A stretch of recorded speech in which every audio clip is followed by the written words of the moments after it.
Honorable Speaker, I have seen also that we need a lot of efficiency when we dezone or when we reallocate the zoning, and especially in terms of ownership. When we intend to do development projects in Kenya, Honorable Speaker, development projects are only done on public land because we are investing public resources.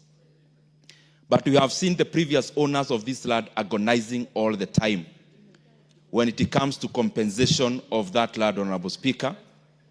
And it is important for us to be very forthright in having regulations that also protect private property. And Honorable Speaker, what ought to happen is that when there is a public development, whether it's a dam or a road or any other kind of development, Honorable Speaker, the regulation should be that there should not be construction before the ownership changes. And ownership changes when there is a transaction, Honorable Speaker.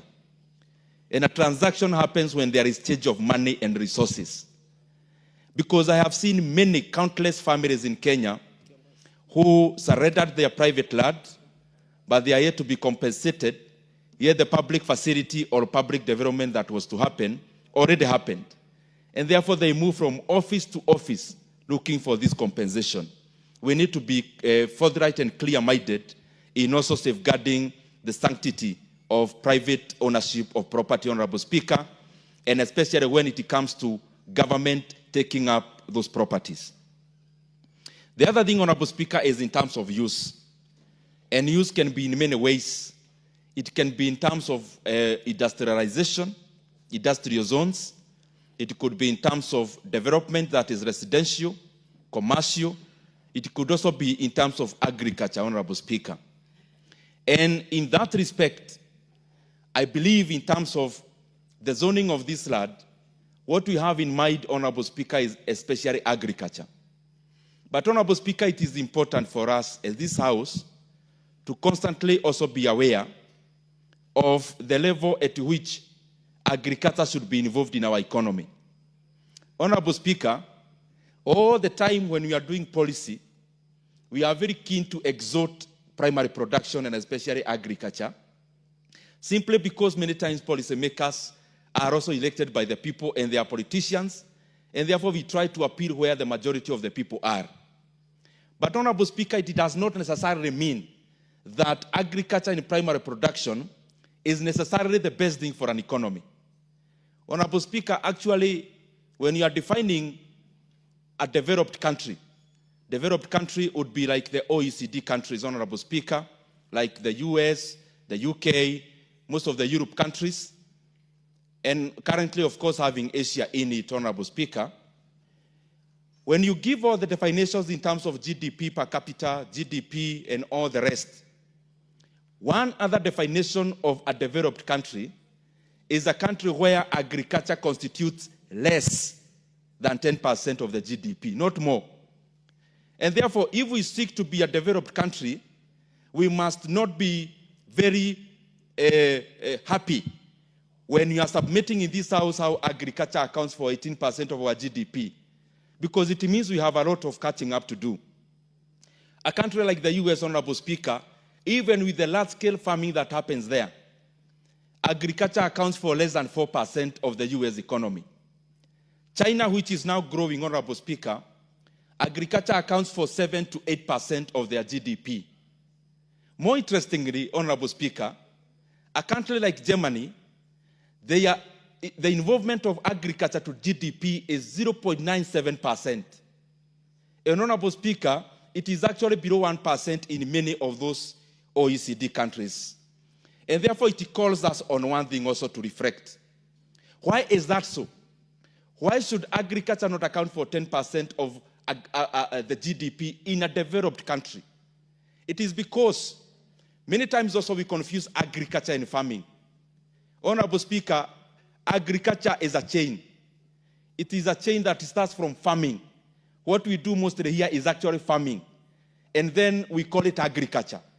Because the value chain across agriculture, farming alone accounts for around a quarter, 25% only. The other thing, Honorable Speaker, that we have to be aware of is productivity.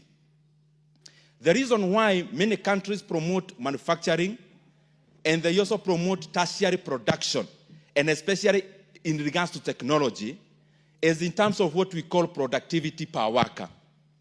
If you measure a GDP productivity per worker in Kenya, Honorable Speaker, and you compare the same to a person in China and a person in the US, then you see why countries grow faster when they ascend from primary production to the other two kinds of production, and especially when they shed off primary production, where agriculture is domiciled, not to have an oversized involvement in the GDP, Honorable Speaker.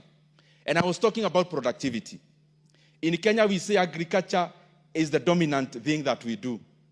But why is it that a sector that is employing over 70% of the rural population, how comes it only contributes less than 18% of our GDP? Then it shows that a very small fraction of the GDP carries a huge size of our population. Meaning, if you prorate that, it shows that productivity in agriculture is very low. Because again, agriculture in Kenya, Honorable Speaker, is also not mechanized. So what we are calling agriculture is also subsistence, Honorable Speaker. And therefore, we need to do much more. If we need agriculture to be something that is helping our economy, one thing we have to do, number one, is to mechanize. But number two is not to stop at agriculture. Is to look at the synergies. Is to look at agriculture value addition and manufacturing value addition, so that there is a blend, Honorable Speaker, and there is a communication in terms of this side of the economy communicates to the other. Honorable Speaker, let me give you some of the figures, and especially citing government figures itself. Yes.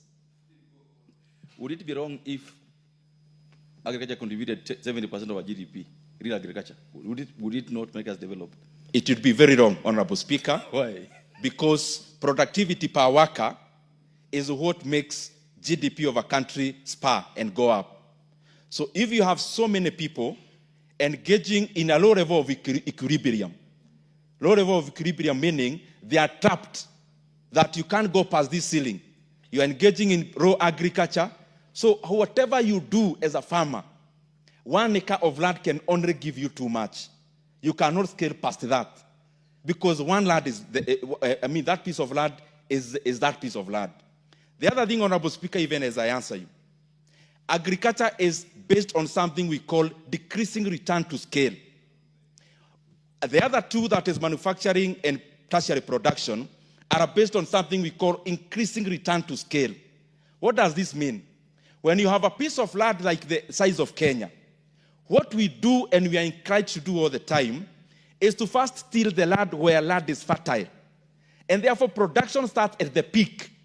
When you have a piece of land, you don't go you start with where you have red soil. You cultivate that. After you cultivate that, that is when you go to the other parts of the land. What does that mean? As you start agriculture, you start cultivating in areas that require very little input for optimal output. But, Honorable Speaker, as you progress, then you move to areas that need irrigation. Irrigation is an input. It increases cost, Honorable Speaker. So it is diminishing return to scale. But manufacturing and tertiary production is increasing. And therefore, it's much more possible to scale when it comes to manufacturing. It is much more possible to scale when you're talking about tertiary production, and especially in tech. And that is why our economy, Kenya and Africa, must embrace that we have to keep on diminishing the involvement of agriculture in our GDP and hating the others. Again, Honorable Speaker, the produce from agriculture are based on what we call market. We will add Ndindi 10 seconds, 10 minutes, 1 minute. Thank you very much, Honorable Speaker, for that 1 minute. I was just trying to make a point that, Honorable Speaker, it is important, even as we try to drive and to spur agriculture, it is also important that we grow the other areas. And the point I was making, every produce from agriculture and primary production is trapped in market prices.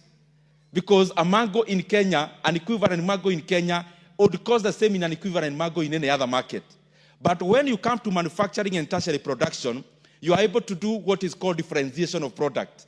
That you can have a car called Mercedes with the same function as a car called Toyota, but one may be priced higher than the other. And therefore, Honorable Speaker, that is why it is important for the economy to also look at the other two, because there is no way an economy grows based on primary production alone. I submit, Honorable Speaker. Honorable Undo.